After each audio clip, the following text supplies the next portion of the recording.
We're live. We're We're live. live.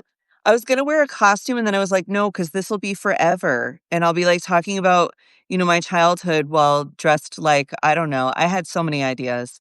I was gonna be like the White House chef and just carry around McDonald's bags. Just Wait, try to come are up you with like fun dressing up? political things. Are you dressing up at all today, V? Yes, because to hand out candy in my neighborhood, I don't necessarily want people to know who I am, where I live. So to not dox myself, I will be wearing a mask. That makes sense. That You makes know? sense. Yeah, Mm. yeah. Like, my direct neighbors know me, right? But I not like you tonight, like, the public are out, right? It's like Right. the whole Right. world Never is know. out. Yeah.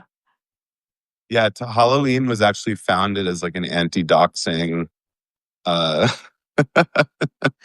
They were like, holiday. "Yo, we're gonna know all y'all." We give out good candy too. We give out good candy. We're giving out, granola bars and string cheese and fruit. I always give out fruit too because I just think some kids like it, so they'll Yeah. have it for snack, but we're giving out, like, extra snacks because obviously, like, the snack stuff Yeah. is Yeah. Cool. Thom, I like you telling us why we're all here. Okay, cool. Hey, Number hey 12. guys, what's up? Hey. So we a couple weeks ago came out with this amazing ID Substack fanzine, masterminded by Christina and myself. V wrote something for it I did. that we're gonna talk about. A lot of other great people wrote stuff for it. It's juicy, it's personal, it's interesting. Mhm. And I thought it was just a good excuse to kind of like get on the line because we've also never met before. So it's Yeah. fun. And we could chat about the zine, we could chat about other stuff. We had a really good chat yesterday about just like why magazines should be on Substack in general, which I think was a really cool thing to talk Mhm. about. So like I feel like there's loads of common ground and Yeah. chat about. I had fun writing the piece for it because typically I'm writing about the news, right, which is other people's story, but this one was like I wrote about, growing up with my Uncle Huey who had dementia, and I restacked it this morning, so some of the stackers may know or have read it, but it's not something I, like, really ever talked about. Like, I've even only ever really talked about it with my wife, like, once or twice. Like, it's not like a story that I talk about this experience I had for how big of a part of my life it was. So Yeah. interesting. It's like I therapy. So tell the folks I at home a bit more about Sure. what the Uncle Huey story is. Because I can paraphrase it, but I feel like it's better coming from feel like you. I want to show it too. Oh, yeah, show it. Mhm. Show it. We'll do show, and then I'll tell. I loved it so much. It was such a fun read. And I think you're right, V. Like, you're always sharing the news with us. Like, you're always telling other people's stories. So it was really cool to get this Yeah. like glimpse into your life growing up. So I love the artwork for this zine. Yes. It's so cool. So all the artwork was inspired by the essay. I don't know how well you can see it. But go ahead, tell us a little bit about Uncle Huey. So, my mom, had me very young, and so I've had many lives with my mother, and the story, while it's about my Uncle Huey living with us, it really is about my mom, which I didn't realize until I was done writing it, and that's why, like, the last sentences of it is like, I should call my mom. I've never asked her how she felt about everything that we did as kids. So my mom was working as a nurse, and her father had passed away when she was 8 years old. So this guy, Uncle Huey, who was her father's brother, really became like the male figure in her and her sister's lives growing up. You know, when my grandma maybe needed a couple bucks for something, it was Uncle Huey who would step in. When it came time for like good Christmas, it was Uncle Huey who would step in. And he never had his own children, so my mom and her sisters really became like very close nieces, much more than maybe you would consider if he had had his own children. So that's kind of the start of it. And Uncle Huey was the postmaster general for the Navy. He was like an investment guy when he got out. He was like for sure my richest family member. And again, he had no kids. So he built this cool house and it had a pond and he always had kids around. But we always knew that part of like his sadness in life was that he and his wife never had children. And he was always like sad about that. And that plays into this. So His wife passes away. He gets this dope-ass girlfriend that I loved. Her name was Vazzy. She was French, and she lived on 2nd Avenue in an artist apartment that she had had since, like, 1940, and she was just the coolest, most eccentric lady, like Eartha Kitt type woman, which was nothing at all like what my uncle's What first was wife was like. the thing I wondered when I was reading it was like what was kind of like the Vazzy like wardrobe like? Like was she wearing like a big fur coat? Yes. Okay, so imagine, like, truly like Eartha Kitt. Like, she always had, like, a little hat, she was dripping in jewels all the time, she was an artist, she had been a nude model in her day. She was European, right? She was French.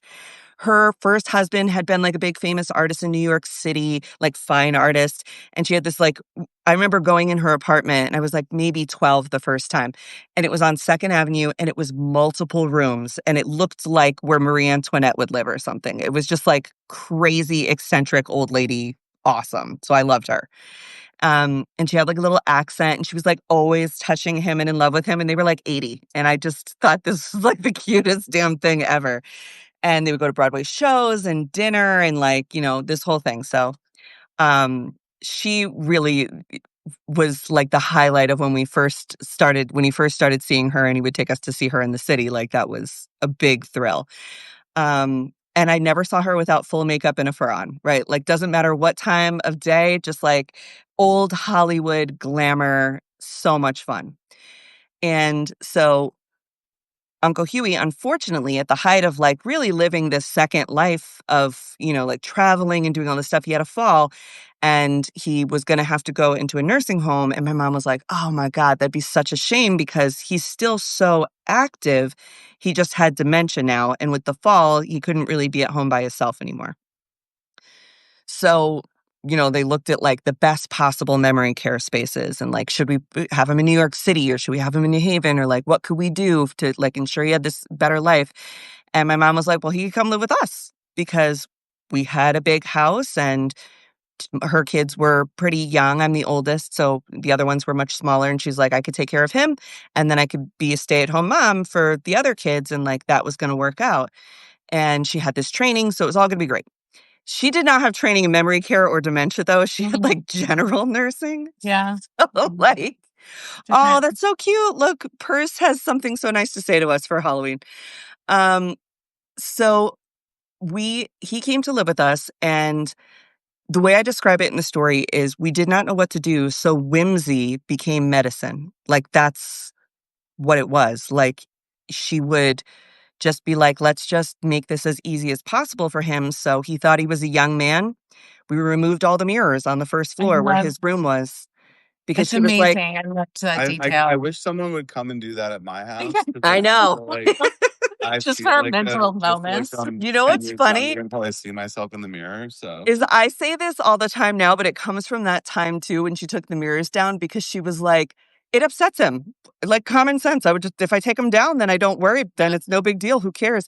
And the whole like of this time, I don't remember if it was her or my grandmother who was saying it. They're like, you're not supposed to look at yourself this much anyway. It just makes people uncomfortable to look at their face this much. We don't need all these mirrors around here anyway. So there was no mirrors in the bathroom downstairs or anything, which was fun. And the way that our house was set up, it was a big colonial house in Connecticut. And my mom, brother, and sister's rooms and a bathroom with a jacuzzi were upstairs. And then my bedroom was downstairs right next to his. And so me and him were like on the first floor where the kitchen was. And then it was like sunken living room and sitting room and all that kind of stuff. So I was the closest to him in terms of like hearing him or being around him or whatever. Um, and we just pretended whatever he thought was true, and we were young enough that it was kind of like living in Never Never Land, right? It was like a fairy tale. It was like play pretend all the time. So, if he was having flashbacks to World War II or to delivering mail, well, then we got up and delivered mail, and my mom would just put out, like, envelopes and stuff, and we'd just be stamping mail with him. Or if he remembered, like, when he was in college and he played soccer, we were gonna go outside and run drills and play soccer because it was time to practice for soccer, like and that's where I say whimsy became medicine, and she, against doctor's orders in many ways, was like, "I'm not going to panic him. I'm not gonna make him cry that I'm telling him your wife is dead and you're old," and, like, he's like, "What are you talking about?" And the other thing that we did with him is he thought we were his kids, And he would say to us, like, oh, I didn't think, because he knew he couldn't remember good, but he didn't know it. He wasn't with it enough to like understand dementia. And he'd be like, I didn't think I had children, but I'm so glad you're here. And we have so much fun. And it was like, yeah, we do. And so, you know, he just thought my dad was like a guy who worked at the house, I guess. Like my mom was like a nanny or something, but it was really interesting for that to be like your reality. And I think it's cool because like I think the thing I love about the story is that I feel like there's this kind of like it's like almost like a horseshoe effect where it's like Yeah. kids and old people kind of Yeah. see the world the same. And so Yep. I think like I think especially if you're like you don't really know what's going on as an old person, like that's even more childlike. And so I think that's like I don't know, I think a lot of people can relate to it. I feel like it's a very um yeah, like universal experience. It's kind of like older The relative. other thing that made this easier is, like I said, he was really wealthy. Like he had a lot of money. He didn't have kids and he invested well and he always had a big job. So he had a lot of money. And he knew that he had money, even though he knew that he was old. So he would still want to do the stuff he was used to doing. So, like, if he wanted to order pizza, he'd be like, all right, I'm ordering pizza tonight. What do the kids want to get? And we would just be like, get it. We would scam him sometimes to be like, Uncle Huey, we want to get pizza. And he'd be like, all right, I'll tell the lady, I'll tell your mom to go get us pizza. Like, we were like in cahoots with him. And he loved to go to the theater and he loved to shop for clothes. And he had a guy at Seckham's, was the men's store in our town back when, like, used to get custom clothes made. So my mom would take him down there and the tailor would make him new clothes and he would get suits like he was going to work. He got up every single day, shaved, got dressed like he was going to go to work. And it was just incredible and fun. But, oh, we got to send Christina the invite again. Oh, how does that work? So there should be like a plus button and Oh, I see then, it. yeah, add her in. Okay. So she would take him to do that, but he loved to go to Broadway shows. And I wanted to be on Broadway when I was a kid. I was like very much a theater kid. So I felt really lucky because he would be like, okay, he'd get like his little, New York Times to the house and look up what Broadway show was that weekend and go buy tickets. And we would all go. And my favorite memory of him was we went to see the musical Swing, which was right up his alley, right? And we were sitting in the balcony and it was the 2:00 show, and my dad would drive us, right? So we go down to the city and go to the show, and he walked right out to the box office after the first showing, and he bought 5 more tickets to the night show because he liked it so much and he wanted to sit closer.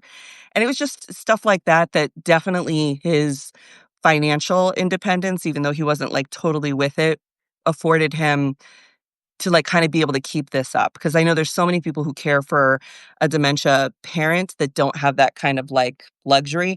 And my mom was like, whatever, man, we thought he was going to live with us for a couple weeks. It was almost 10 years that she kept him alive and well with this like whimsy as medicine thing. Wow. Incredible.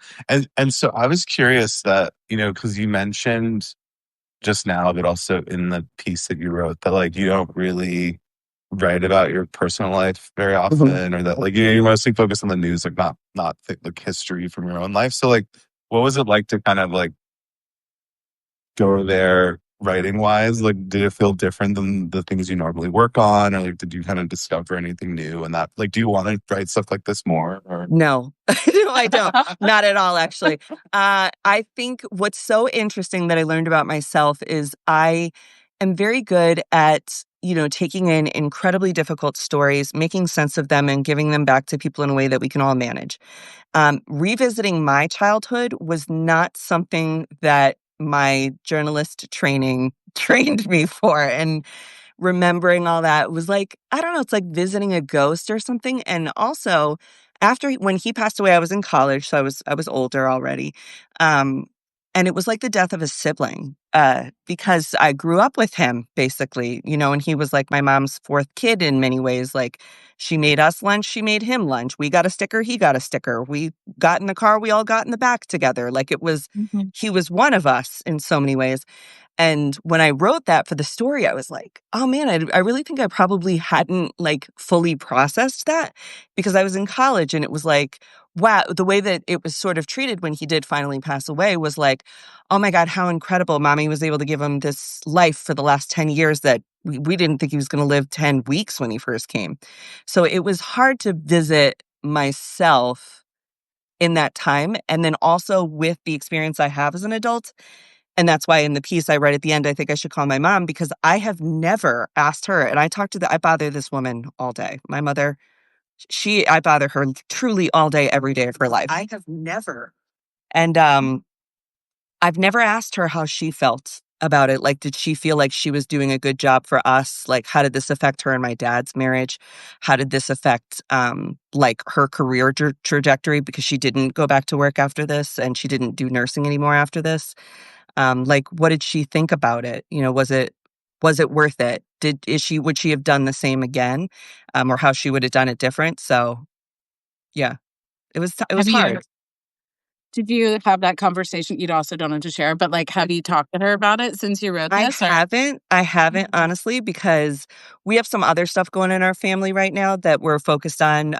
My sister has a child that was born with a little bit of a heart defect, so we're like, he's okay, but, like, we're, like, working through that, so I didn't wanna, like, bring it up for her either, right. and I was like, "Okay, let's wait till Vinny's good to go, and then we'll bring up that I wrote about Uncle Huey," because she reads everything I do. Oh, It So she may have gotten the email with the Substack, but she has not brought it up yet either, so I think we'll check in with Maureen on a stronger day. yeah, yeah. That's so funny. I loved where it ended because it's so true. It's like we don't really we think about our parents in relation to ourselves. Yep. It's such a selfish, Mhm, and we don't really think about like, "Oh, yeah, how did that feel for you?" It's always like, "Why did you do that to me?" Or what, you know what I mean? mhm. Like it's yeah, Well, I and loved there that. were things that were really fun about Uncle Hughie, and there was stuff that sucked, just like Yeah. anything else in your Yeah. life. Like I write in there about we never really went on like a vacation that far away or for that long because my mom could, what she could like get, like help for him for a couple of days, but you can't just you can't really take him that far, like out of his world, and you can't leave him for that long, even with like other caregivers because he's very confused. So that stuff was kind of hard. I'm sure it was difficult on our marriage with my dad that she was so dedicated, but my dad worked a lot for Mhm. us. So he was like forever the dad who was like he would like go to his job, then he'd work overtime, then he'd like bring in a car to fix up to sell because I wanted to do cheerleading or whatever the case may be.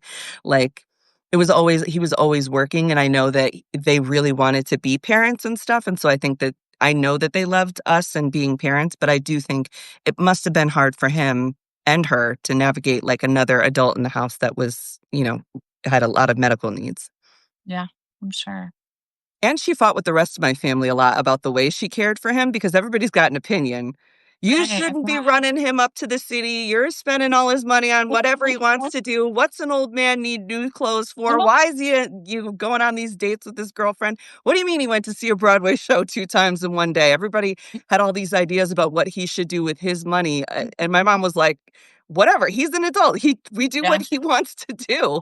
Like, yeah. so a lot of folks were like waiting to get their inheritance off him probably, and she was letting him spend it on what he would have wanted to do as a person. Yeah, good for her. He did buy me braces 2 times, that was very nice. A lot Aw. That's the thing, like, a lot of his money was spent on him and, like, the things he chose to do or where he wanted to go, but there would be sometimes because, again, he was used to being the uncle that got called when somebody needed something for their kids or needed help with whatever, and, my parents had this owl that had all their bills in it, and they would, like, lay it out, and I just remember him being like, "What are you doing there?" And she's like, we gotta figure out, V needs braces again because they didn't wear their retainers, and I Oh, have them for the 3rd time right now because I I was still gonna didn't wear the retainer.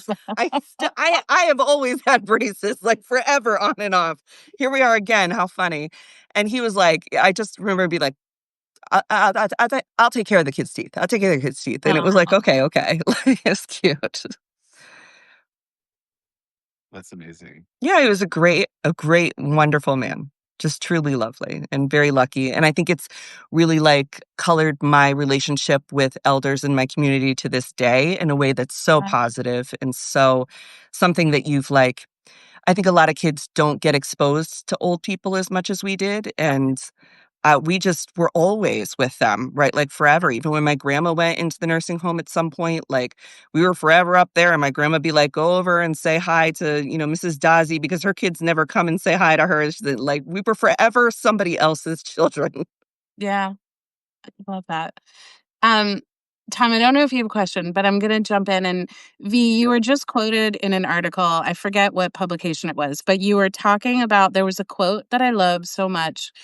Um, that was like how you explained how Substack, because yesterday we talked quite a bit about Substack, and I Mhm. think you have your own media platform too. So it was talking like we were talking about how ID kind of sees Substack and where it all fits in. But I love how you described all the different places you show up, like, Mhm. and what they mean. Like, how, can you just say that again? Like, YouTube is was such a great. I want Oh Thom to my hear it too. God. So Sometimes I got these winners and then I don't remember them afterwards. I was talking about it in relation to being a chef, I think. I was talking about, like, yeah. the culinary experience of social media and where I show up for you, right? And, like, TikTok is your appetizer. I'll give you a little try of something. YouTube's where my, like, big, catering dinners are, a little something for everybody, and it's a longer event. I structure my day with people to say each one of the platforms that I'm on serves a different purpose. And I do tend to put a hospitality lens on everything I do because that's the industry I came from.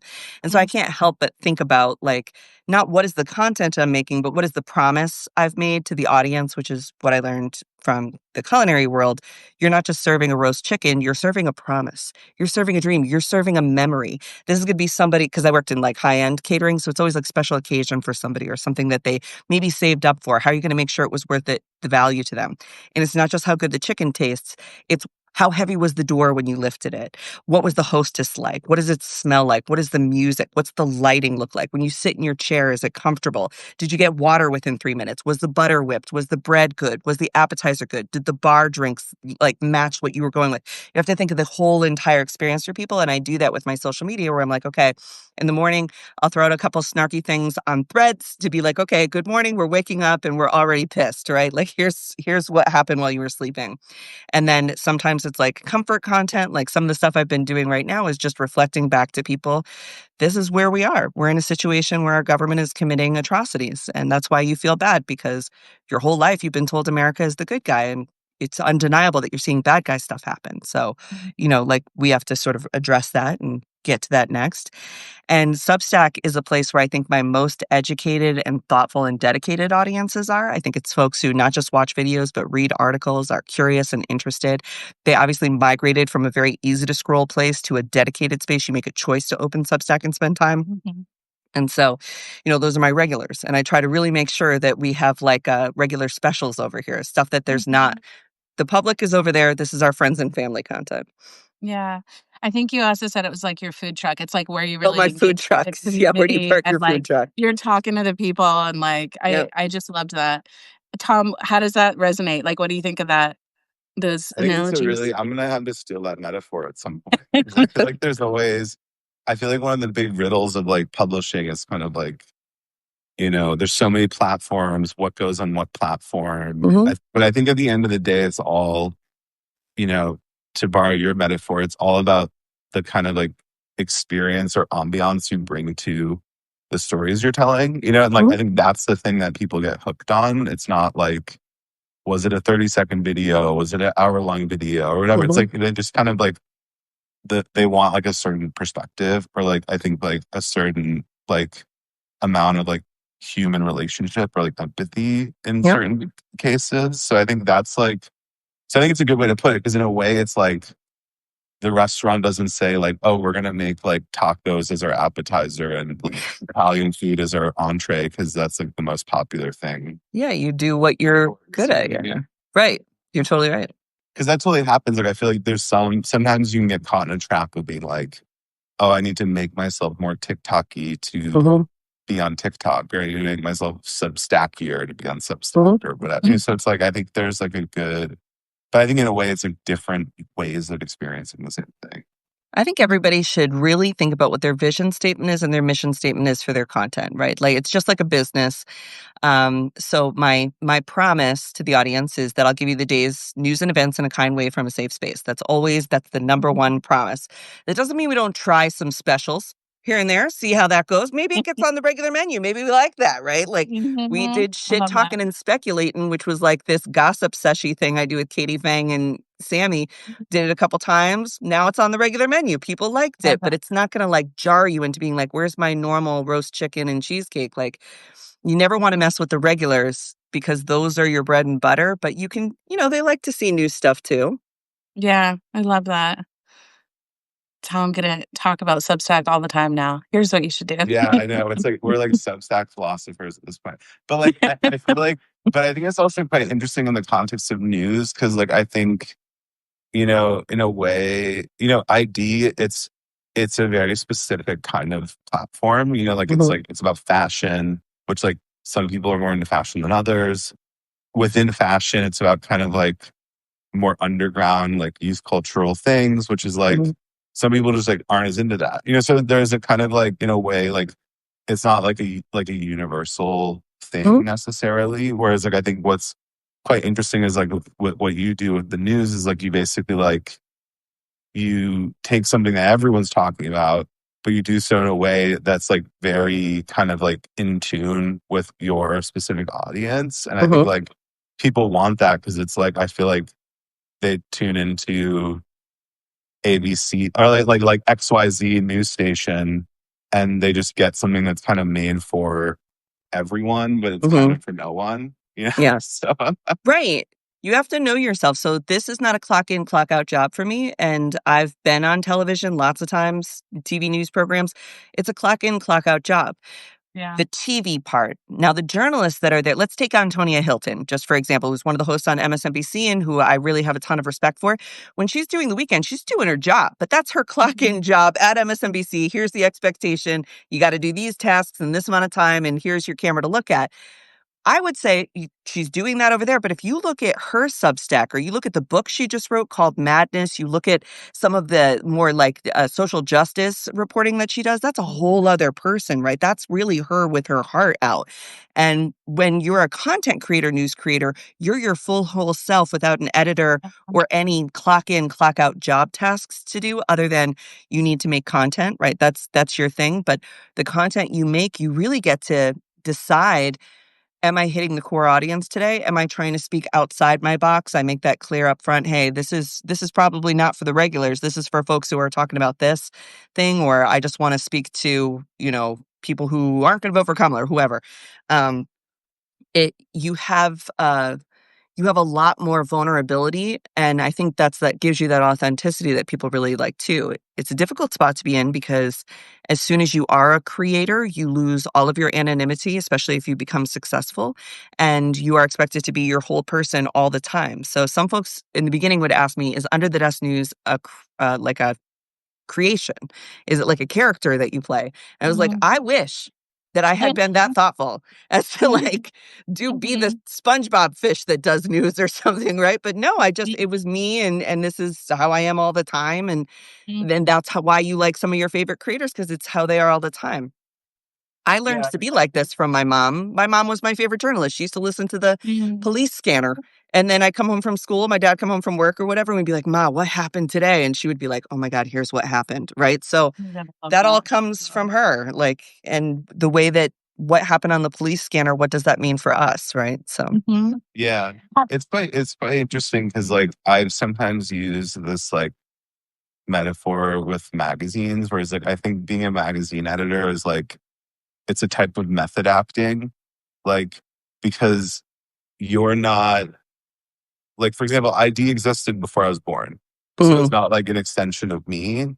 But in a way, in order to be the editor of it, I have to kind of like live 24 hours a day in like a kind of like new mode and mindset. And like, right. sort of the way that like Daniel Day Lewis will pretend to be like in the The 1800s. method actor. Yeah. Yeah. So it's like, I think there's this kind of like method acting thing to it, even when you're doing it like at another company. But I feel like when you're kind of like a, like you said, for you, it's almost like be like, this is just your life. Like you're living and breathing Yeah. this 24 hours a day. And I think that's like, I think that's the only way to really be authentic.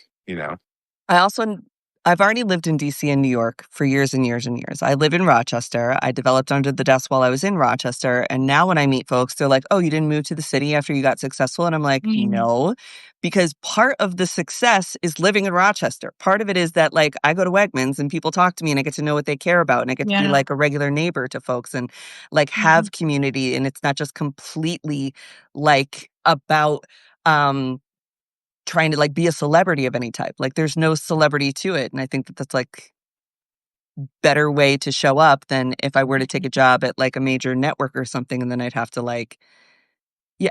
This is my problem with a lot of folks and a lot of society is people get a certain amount of success for doing something, and then they create a financial structure for themselves that separates them from the consequences of a marginalized personality or from general community or from like the day-to-day issues that people have. I think it's what we see in our politicians right now who have become celebrities and very, very wealthy. It's like you lose your whole personhood because now you're trying to keep up the persona. Mhm. Yep. Wait, V, I have a question about how did the first Under the Desk news start? Like, did you Oh, literally go under the desk and where you're yeah. like, I want the origin story? Yes. So for the first 3 or 4 years of Under the Desk, we literally did the show from under my desk. Mhm. And I did the suit every day, and I was fully under the desk and everything. And then we sort of stopped doing that fairly recently, mostly because I'm older now than when I started. Yeah. I started this 5 Yeah. years ago, and leaning on your elbows every single day for hours on end for 4 years will really take it out of you. So it was called Under the Desk News because the first episode that I did, I was making cooking content and doing, like, social justice communication. Okay. It was January 6th, and I was on the phone with the veterans hotline veterans, like, food hotline people that I was helping in Nashville, and we were figuring out how to give food to unhoused veterans, and above my computer, I could see January 6th happening, like, on CNN and the TV on behind me. I'm supporting an Islamic terrorist in New York. Now, I can voted you for Zora and Mamdani. Richard, calm yourself. Tom, can you, like, Well, mute no, leave him. yourself? He's fine. Richard's Okay. fine. Rich, we gotta have a dick every now and then. It's fine. It's fine. I Yeah. don't want to censor Should you. I He's be fine. should I be like, we need like a mod? No, he's fine. I know. I think people don't worry about it. People have to, this is going to like give Richard so much juice that he got attention today, and everybody needs a little Yeah. attention. So Yeah, if he wants it, he Richard. got it. Anyway, so moving on. He is a dick, lefty prof. He is a Richard. So we'll let Richard live his life. What was the question again? How you started Under the Desk Oh, News yes. and So it was yeah. January 6th. I got under my desk to explain the 25th Amendment to Mike Pence. I was like, Michael Pence, you can invoke the 25th Amendment. You'd be president for 14 whole days. It would be incredible. Incredible. This might be your only chance. And it went super viral. And then my friend Randy was like, you better get back under that desk and tell people what's going on now. And so we started really doing like civics and history and explainers. And then that kind of evolved into doing news. I love it. I remember my boyfriend, like, years ago, I'm probably close to when you started, would start showing me all your TikTok is where I saw you first, and I was just in it, and then Yeah. was so stoked when, I know Bailey helped bring you to Yeah. Substack, and I'm just so thrilled you're here. I love it It's here. It's yeah. a happy place over here. Like I said, I think it's a really intelligent and curious audience. You do these like, lives and you meet so many other people who share your values and you all follow each other. We have the ability to like, if you want to pay for content, that helps support the team, but we make it all free so that everybody has access. And a lot of folks are happy to pay their $7 a month or their $70 a Mhm. year. And they know that like helps us keep making the content and they don't mind that it's for everyone, which is great. Mhm. So I have a question. So like, as you went from kind of like the first version of Under the Desk to building out now, and you were mentioning like, there's certain like house specialties that people seem to like in what ways, like, and I feel like examples are always good for this, but like in what ways have you been like surprised at what people want and surprised at what people don't like? Because I Mhm. feel like that's in a way kind of like the publishing journey is you like put things out there and people are like, boo, or they're like, yeah, we love this, give us more. So I don't know. It's like, what was that journey like for you? I was surprised how many people wanted good news.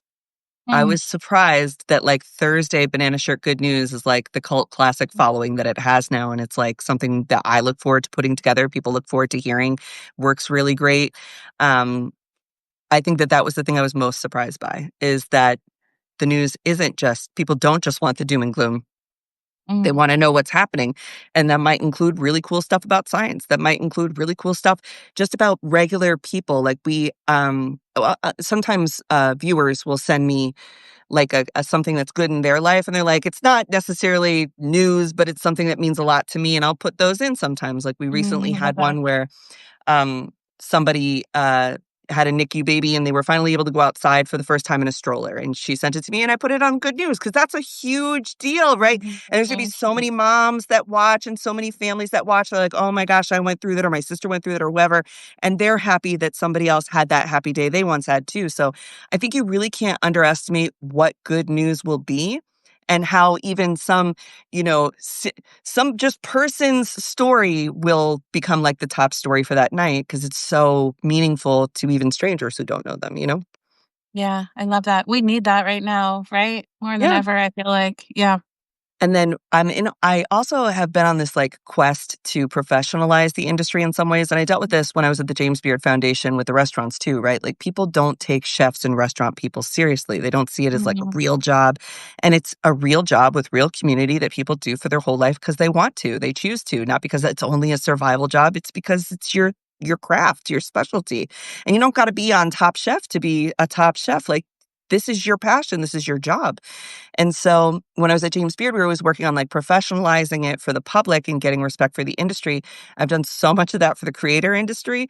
And I think like maybe we have a ways to go before we get there, but we've come so far to the point that like Harvard has creators in their media cohorts and Yeah. Pew Research is studying them. And I get invited to Knight Media Foundation now and to huge journalism conferences and stuff because it's like the associations now over the last 5 years have started to kind of like pick some people they've decided are worthy enough of being like in their association or whatever. Mhm. But like all of that matters.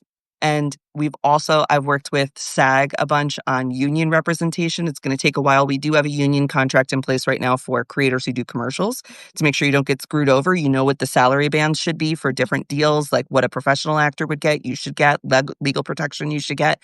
And we're working towards one for creators in general. It's a little harder because it's not like can't just negotiate with everyone, like millions Yeah, of creators.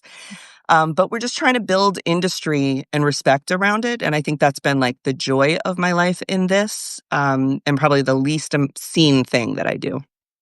that's awesome. So I had to go in a couple minutes, but I wanted to run something by you guys 'cause I feel like you'd have really good opinion about this.